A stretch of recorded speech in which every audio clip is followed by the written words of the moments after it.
Mr. Speaker, honourable members, it falls to me as First Lord of the Admiralty to brief this House on Britain's options during this crucial war, and the naval as the superior naval force in the world, what it falls to us to do as a country to maintain our naval superiority.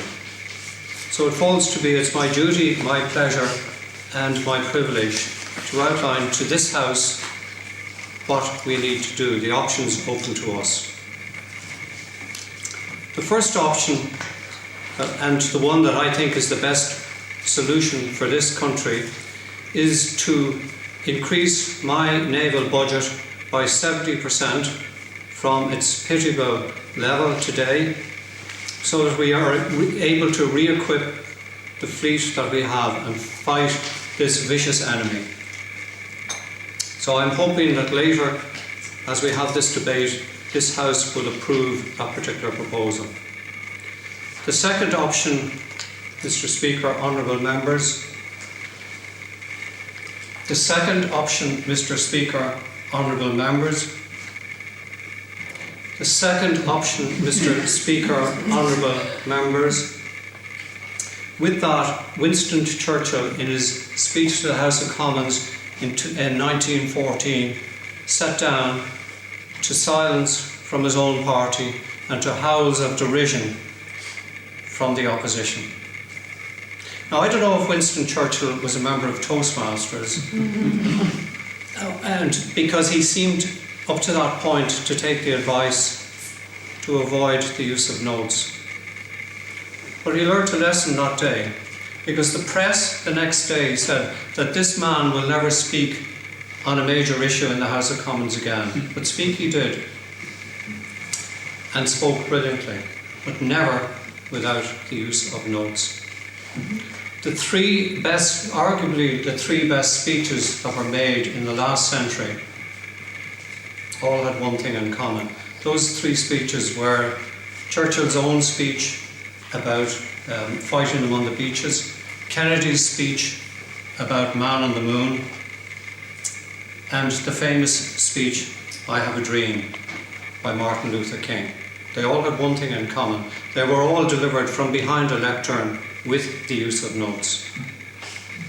Now, Toastmasters tells us to avoid the use of notes. I think that's a load of rubbish. Absolute rubbish. I believe that we should learn it gives us, Toastmasters teaches us to be confident, more competent and more confident speakers. But what I think it does is it basically teaches us, or should teach us to be less reliant on notes, not to discard them completely.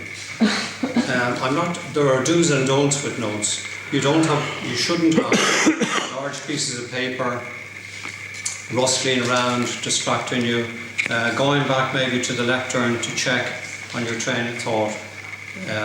You basically, if you're quoting from a passage or quoting from somebody eminent, or indeed you're listing names or events, by all means read from notes.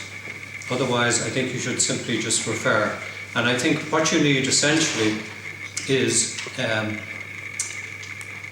you basically need cards like this with what I would describe as trigger words on them. The trigger words, basically, if you want to make 5 points, 6 points in a speech, what I would recommend is you have a card like this with just 6 trigger words that you identify that will enable your speech to flow. And simply, as you go through your speech, have a glance at your card, pick the next word, and your speech will flow logically.